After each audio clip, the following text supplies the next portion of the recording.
Hello मेरे प्यारे बच्चों, कैसे हैं बेटा आप लोग। In my last video we have just started the poem a thing of beauty. कौन सी पोएम बेटा? A thing of beauty which is compose by John Keats.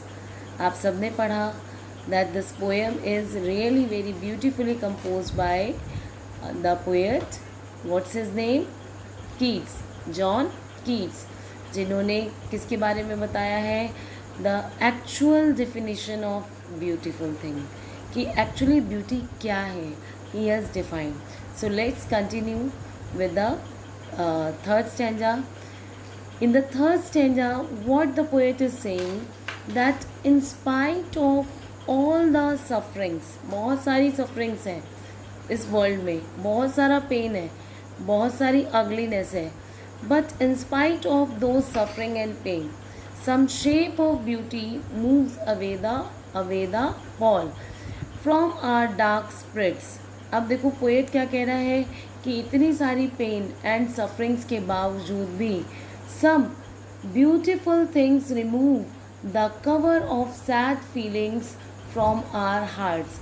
यानी कि हमारे मन में, हमारे दिल में जो भी सैड फीलिंग्स हैं, that is going to be removed by the glimpse of a beautiful thing.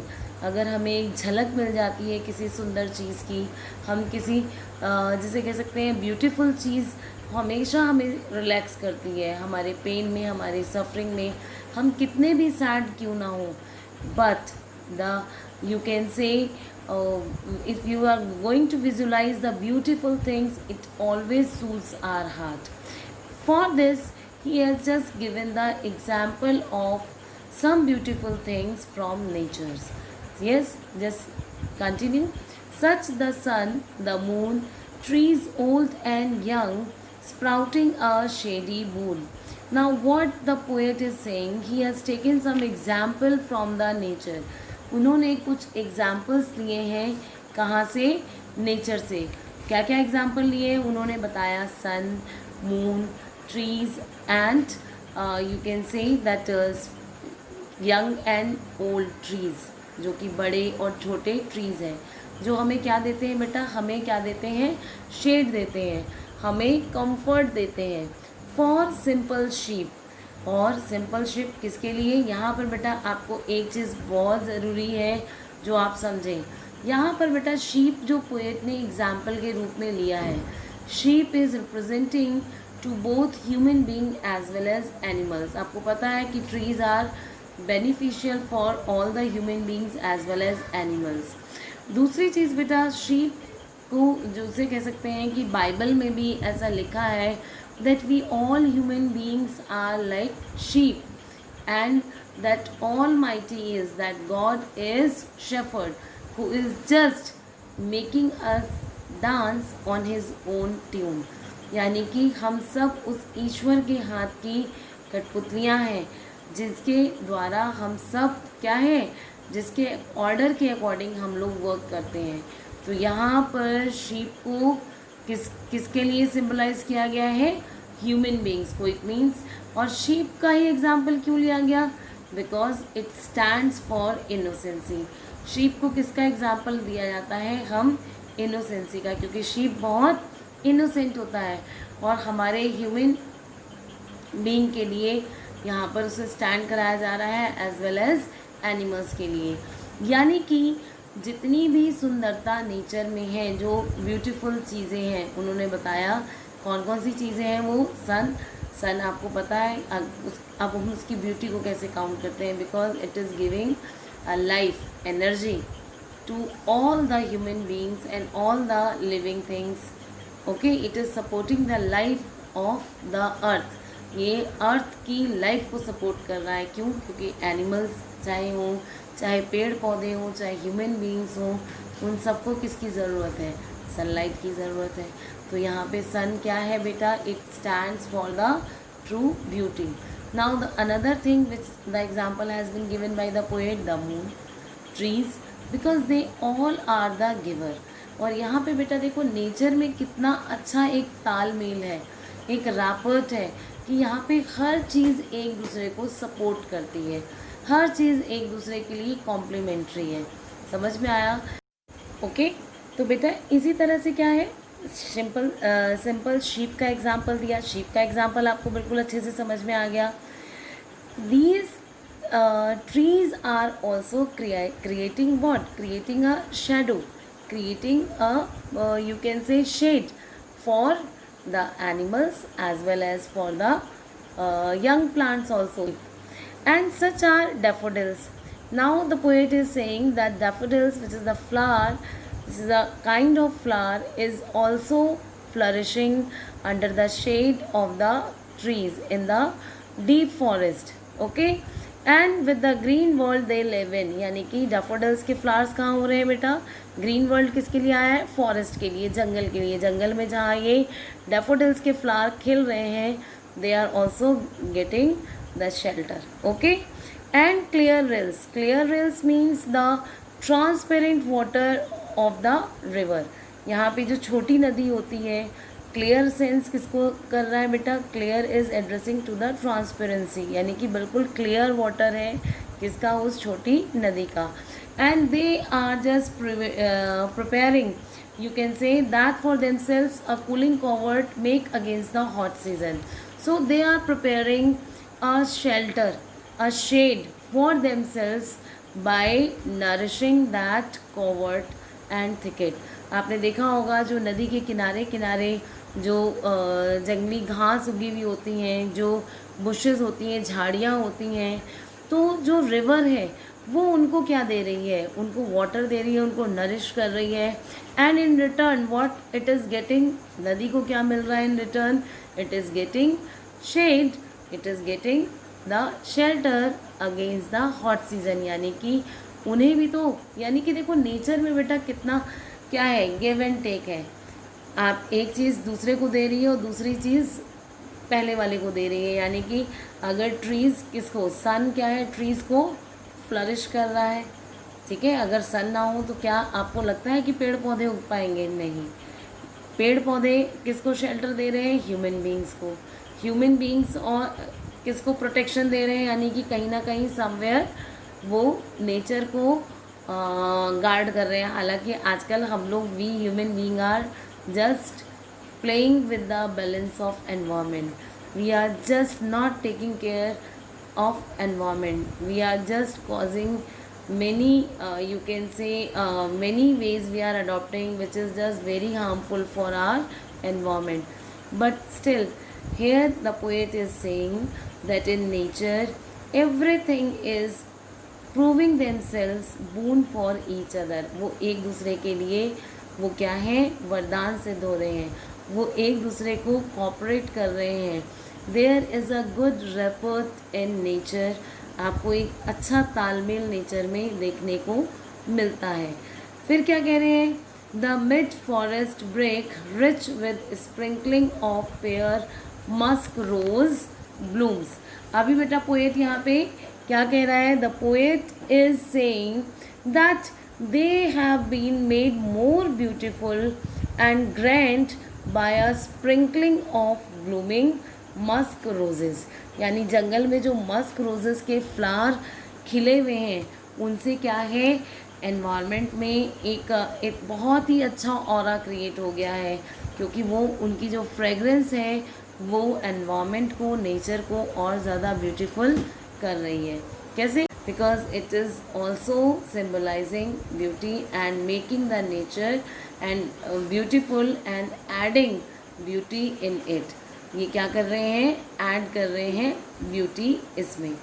सो बेटा आपको ये पैराग्राफ बिल्कुल समझ में आया. what the poet is saying, he has just given some example from nature of beauty, that the thing which is beautiful in nature is like sun, moon, trees, and you can say that sheep and daffodils, clear rills and musk rose flowers. These all things are beautiful, and in their own way they are adding to the beauty of nature and making the environment beautiful. They all are full of the blessing of nature, and they are proving themselves a real you can say boon for all the human beings and mankind as well as animals also, as they are the giver. ये सारे के सारे क्या हैं? Giver. And its beauty is everlasting. इनकी beauty जो है कभी ख़त्म नहीं होने वाली है. अगर हम बात करें बेटा सन, आज से हज़ारों साल पहले भी सन था. सन हमेशा ट्रू सेंस में ब्यूटीफुल है. क्यों ब्यूटीफुल है? क्योंकि ये गिवर है, ये एवरलास्टिंग है, एंड इट्स यू कैन से it is permanent on earth. ये परमानेंट है अर्थ में, तो इसीलिए इसकी ब्यूटी भी दिन प्रतिदिन ऐड हो रही है. Moon is also of the same kind. All the trees, आपने देखा होगा कि आज से हज़ारों हज़ार साल पहले भी पेड़ पौधे थे, नदियाँ थीं. तो इसका मतलब क्या है? ये सारी चीज़ें जो कि हमेशा से अर्थ पे बनी रही हैं, और वो these things are always proving themselves as a boon. वो एक वरदान की तरह से सिद्ध हो रही हैं. तो ये हर केस, हर कंडीशन में क्या है? ब्यूटीफुल. ऐसा कोई भी नहीं है जिसे कि नेचर पसंद ना हो, नेचुरल ब्यूटी ना पसंद हो. तो इसका मतलब ये ट्रू सेंस में क्या है बेटा? Beautiful. So let's move to the next paragraph. And such too is the grandeur of the dooms we have imagined for the mighty dead. बेटा इस पैराग्राफ को, इस स्टेंजा को समझने से पहले सबसे पहले हमें देखो, अभी हमें पोएट ने बताया नेचर्स की. अब हम बात कर रहे हैं अपने उन माइटी डेड्स की. यानी कि आपने देखा होगा कि कोई भी चीज़, हम लाइफ को ब्यूटीफुल कहते हैं, लेकिन कुछ लोग ऐसे हैं जिनकी डेथ उनकी लाइफ से ज़्यादा पावरफुल है. पहले आप इस पैराग्राफ के बारे में मैं आपको समझा दूँ, फिर वर्ड टू वर्ड एक्सप्लेनेशन दूँगी. अभी आपने देखा होगा कि कोई भी व्यक्ति बेटा, एवरी मैन इज़ मॉर्टल और immortal. They are mortal, but their good deeds can make them immortal. लेकिन उनके अच्छे कर्म उनको अमर कर सकते हैं. लेकिन उस अमरता को प्राप्त करने के लिए इंसान को क्या है? मरना पड़ेगा. जीते जी कोई अमर नहीं हो पाता. दिस इज फैक्ट और not? But their beautiful deeds, their good work can make them immortal, and they are going to be live in the hearts of worldly people forever. फिर वो दुनिया के लोगों के हृदय में हमेशा हमेशा के लिए जीवित रहते हैं. तो अभी पोएट किसके बारे में बता रहा है बेटा? उन अच्छी बुक्स के बारे में बता रहा है, उन लीजेंड्स के बारे में बता रहा है, उन ग्रेट लीडर्स के बारे में बता रहा है, उन मार्टियर्स के बारे में बता रहा है, जिनकी लाइफ हमारे लिए एग्जाम्पल रही है, जो हमारे लिए प्रेरणा स्रोत रहे हैं, जिनके जीवन से हमने बहुत कुछ सीखा है, जिनकी जो डेथ है वो भी क्या है? उनको मार नहीं सकी है. ठीक है ना? जिनकी डेथ को भी उसने क्या कहा है? फॉर द माइटी डेड कहा है. और उनके जो डूम को भी, उनके जिसे कह सकते हैं कि डिज़ास्टर को भी, उनके डिज़ास्ट्रिक डे को भी, उसका भी अपना एक ग्रैंड्योर है. That is also called here magnificent. उसको भी शानदार कहा गया है. तो यहाँ पे क्या बता रहे हैं poet? And such two is the grandeur of the dooms we have imagined for the mighty dead. यानी कि वो mighty dead, वो लीजेंड्स, वो मार्टियर्स, वो ग्रेट पीपल, वो ग्रेट लीडर्स, जिनके बारे में हम कल्पना करते हैं, जिनकी lovely tales, all lovely tales that we have heard और रेड, जिनके बारे में, जिनकी कहानियाँ हमने पढ़ी और सुनी हैं, वो सारी अच्छी कहानियाँ जो हमने पढ़ी और सुनी हैं, वो सारे क्या हैं? That there death has make them permanent on this earth. अब उनकी डेथ ने कैसे? Because even after their life, यानी कि उनकी डेथ को ज़्यादा शानदार कहा है, ब्यूटीफुल कहा है. क्यों कहा है? क्योंकि अपने मरने के बाद वो अमर हो गए. मरने के बाद अपने कर्म के द्वारा, अपने डीड्स के द्वारा वो हमारे हृदय में हमेशा जीवंत हो गए. इसका मतलब क्या है बेटा? कि कोई भी चीज़, मैंने आपको बताया था, जो कि एवर लास्टिंग है, जो कि कभी नहीं समाप्त होगी, वही सुंदर है. आज अगर हम अपने ग्रेट लीडर्स की बात करें, चाहे वो महात्मा गांधी हों, चाहे वो भगत सिंह हो, चाहे वो राजगुरु हों, उन्हें मरे हुए आज कितने साल हो गए, लेकिन उनकी डीड्स ऐसी हैं कि आज वो डिफरेंट बुक्स के थ्रू, स्टोरीज़ के रूप में उनकी लाइफ के जो एग्जाम्पल्स हैं वो हम आगे generation by generation pass on कर रहे हैं. एंड वी ऑलवेज इमेजिन कि हमारी जो कमिंग जनरेशन है वो भी उनको फॉलो करें. क्यों फॉलो करें? क्योंकि उनकी लाइफ कैसी है बेटा, उनकी लाइफ में जो एग्जाम्पल्स सेट हुए हैं they need to be followed, उनको फॉलो करना चाहिए. समझ में आया? So that's why the poet is saying that their doom is also magnificent. Okay, it is really splendor. वो splendor है. We have imagined for the mighty dead. यहाँ mighty dead किसको कहा है? जिनकी लाइफ हमारे लिए कैसी रही है, हमारे लिए अनुकरणीय रही है, जिनकी लाइफ को हम फॉलो करें, जिनके लाइफ से हम बहुत कुछ सीखते हैं, यानी कि जो मरने के बाद अमर हो गए उनको कहा गया है. ठीक है. All lovely tales that we have heard और रेड, उनकी कहानियाँ, वो सारी अच्छी कहानियाँ जो हमने पढ़ी और सुनी हैं. That is just like an endless fountain of immortal drink. उनकी लाइफ जो है हमारे लिए कैसी है? एक कभी ना ख़त्म होने वाले फाउंटेन की तरह, झरने की तरह. इमॉर्टल ड्रिंक किसे कहते हैं बेटा? नेक्टर को, अमृत को. यानी कि वो कैसी है हमारे जीवन में? जैसे आपने देखा होगा कि अमृत पीने से ये कहा जाता है कि इंसान अमरता को प्राप्त हो जाता है, वो इमॉर्टल हो जाएगा.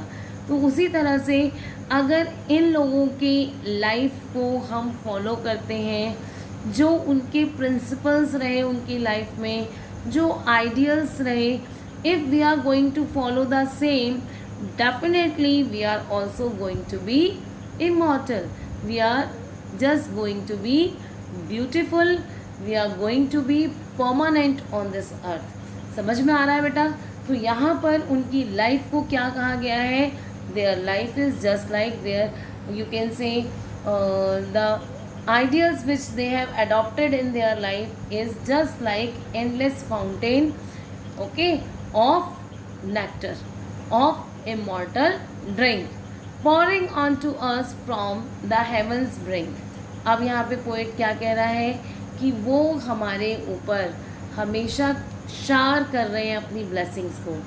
यानी कि जो उनकी लाइफ है जो हमने पढ़ी है, that is just like a blessing which is just showering on to us from the heaven's brink. Brink किसे कहते हैं बेटा? एज. और heaven is indicating pointing to the sky, यानी कि ऊपर से. क्यों? क्योंकि हम मानते हैं ना ऐसा कि पर्सन, किसी की जब डेथ हो जाती है, so he is going to his abode, we use to feel that is up in the sky. So here the poet is feeling as if that blessing is being showered from heaven on to us. So this much is clear. So let's move ahead with the extract based question so that if there will be any doubt it is also going to be sorted out. So let's move ahead with the extract based question answer. So from the third stanza, first of all we will just see some questions. Some shape to musk rose blooms. कहाँ से बेटा we will start? Some shape to musk rose bloom. The first question is, what removes the pall from our dark spirits? What is the question? What removes the pall from our dark spirits? So what the answer will become? This is very simple. Some beautiful shape or a thing of beauty removes the pall of sadness from our hearts or spirits.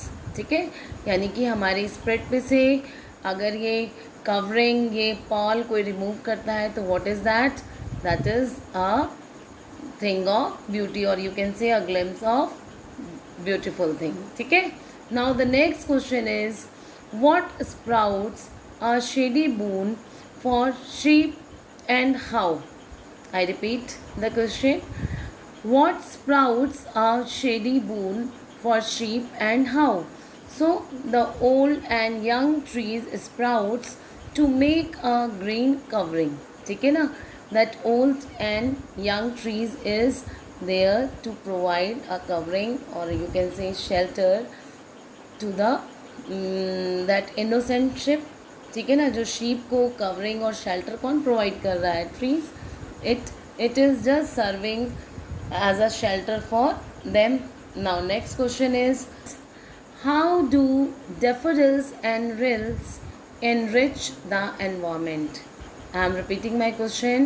How do daffodils and rills enrich the environment? So, what will be the answer? Like daffodils is blooming among the green surrounding, and the rills, or you can say small streams or river, its water just make a cooling shelter for themselves against hot season, ठीक है ना। यानी कि hot season से अपने आप को protect करने के लिए, सेव करने के लिए रिवर्स क्या करती हैं, जो थिकेट्स हैं, जो बुशेस हैं, उसको नरिश करती हैं ताकि वो अपने लिए क्या कर सकें, शेल्टर प्रिपेयर कर सकें, ठीक है ना, against the hot season. Now what is the next question, what make the mid forest brake rich? So what is the question, beta? Once again I am repeating the question. What makes the mid forest break rich? What makes the mid forest break rich? So the mid forest break is made rich by the blooming of beautiful daffodil flowers, ठीक है। यानी कि जो daffodils के flowers वो जो जंगल के बीच बीच में बीचों बीच खिले हुए हैं, उसकी डेप्थ में खिले हुए हैं, that is making it, adding its beauty, ठीक है ना, making it beautiful. Now the next question is, explain from the fourth stanza, that is from and such to heaven's brink. So what is the question next? That is the first question from this stanza, explain the grandeur of the dooms. यानी कि आपको क्या बताना है, what do you understand by the grandeur of the dooms? So the answer of this question will be, as I have already told you beta, that the mighty dead were powerful and the dominating persons, okay, who were just ruled in their times through their deeds, through their works। देखो सिर्फ wealth से dominate नहीं करते हम बल्कि अपने काम से लोगों के दिलों पे राज करते हैं, लोगों को पसंद आते हैं। तो यहाँ पे माइटी डेड किन के लिए आया है? Those who have dominated through their work, यानी कि जिन्होंने डोमिनेट किया अपने काम से। Their achievement have made them, their achievements has made them mighty and great. उनके जो लाइफ के अचीवमेंट्स हैं, that achievement has made them mighty and great, and their noble work has just surprised the people.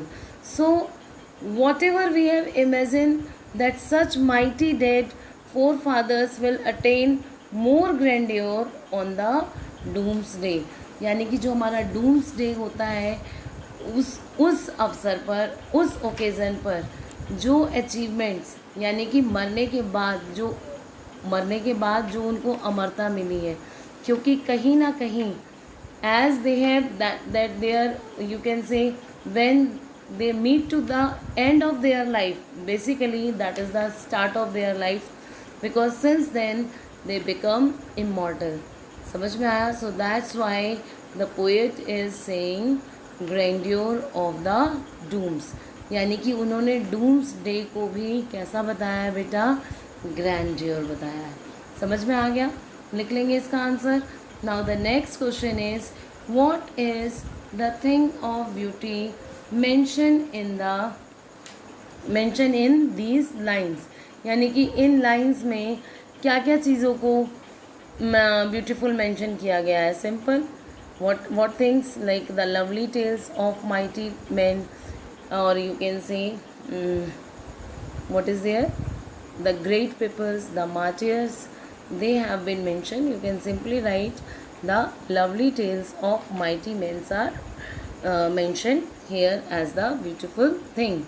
Now next question is, what is the source of the endless fountain and what is its effect? इसका effect क्या है? So the poet has used the image of an endless fountain of immortal drink to describe the beautiful bounty of the earth. उसने इस पृथ्वी की, इस धरती की सुंदरता को डिस्क्राइब करने के लिए वर्ड यूज़ किया है, that this earth has bestowed, that earth has blessed us with sun, moon, flowers, rivers, greenery. These things are the bounties of the nature of this earth, and we have been blessed with these virtual things, which is just being proved a true blessing and boon for us. Okay, so these are the answers of the question. Now I am going to give you some work that is that will just you will do as homework, and if any doubt or any query will be there, you will ask me. आपको कोई भी doubt और कोई भी query होती है तो आप मुझसे पूछेंगे। तब तक आप थोड़ा सा रिवीजन करेंगे। वो रिवीजन क्या है, की पॉइंट्स आपको याद होने चाहिए। कौन कौन से की पॉइंट, लाइक सबसे पहला तो a thing of beauty is joy forever, its beauty and its loveliness increases day by day, it never meets to its end. और उसके बाद जो कुछ नेचर से पोइट ने हमें एग्जाम्पल दिया, what are the things which is beautiful in nature, sun, moon, rills, clear rills, young and old trees, okay, innocent sheep. So these things, examples poet has taken daffodils flower, okay, which is just blooming in the green world. Okay, now next, which the example has been given by the poet of beautiful thing is, that is the grandeur of the dooms, that is mighty dead, all the lovely stories which we have read and heard about the great peoples, our great warriors, our great leaders, उनकी stories एक तरीके से क्या है बेटा, इन true sense that is beautiful thing. क्यों?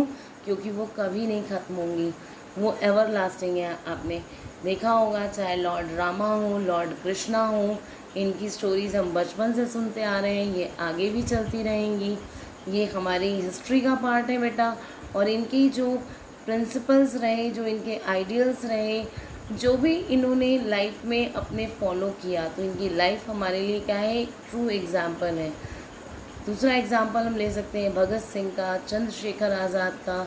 ये हमारे जितने भी ग्रेट मार्टियर्स हैं, इनकी लाइफ भी हमारे लिए क्या है, एक एग्जाम्पल की तरह है।